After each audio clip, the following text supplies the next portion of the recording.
مونږ چې نن یو بل مخې ته ورشو به داسې وګوري بل به داسې او زموږ د پښتنو زیات نه زیات دغه دی په خیر راغلی هلکه په خیر راغلی څه ته وایي السلام علیکم وایي د الله او ډېر کله ته به ورته ته سلام کوې السلام علیکم دی به سر داسې وعلیکم السلام ووایه که نه دا خو په تا اوس واجب شوله چې ته به جواب ورکړې نو نبي کریم صلی الله علیه وسلم وفرمایل اول دا سلام عام کوي چې ډېره د برکت کلمه ده دا دعا ده د سلامتیا زه چې تا ته وایم السلام علیکم مطلب دا دی الله دې په تا سلامتیا نازله کړي د هر قسم غم مصیبت آفت نه دی الله وساته الله دې سلامتیا درکړي څومره ښایسته دعا ده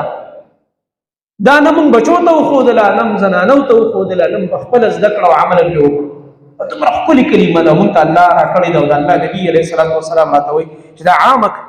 قرآن کې راته الله رب العالمین فرمایي وإذا حييتم بتحية فحيوا بأحسن منها أو ردوها چا درته سلام وکړو نو د سلام جواب د هغه نه ښکلی ورکړه کني د هغه په شان جواب خو ورکړه که نه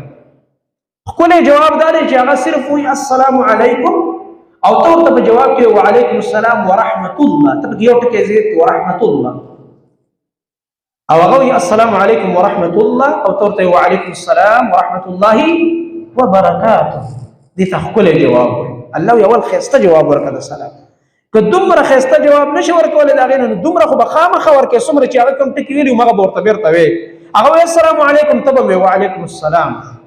هغه وایي السلام علیکم ورحمة الله ته به وایې وعلیکم السلام ورحمة الله دا به ورسره ته وایې دا د الله حکم دی سوره نساء کې قرآن کې الله دا حکم کړی چې هغه څومره الفاظ وایي هغومره به ورته خامخا په جواب کې نبي علیه السلام وایي اول نصیحت دا کړو چې افشو السلام ملګرو خپل منځ کې سلام عام کړئ چې دا مینه ستاسو منځ کې واقع شي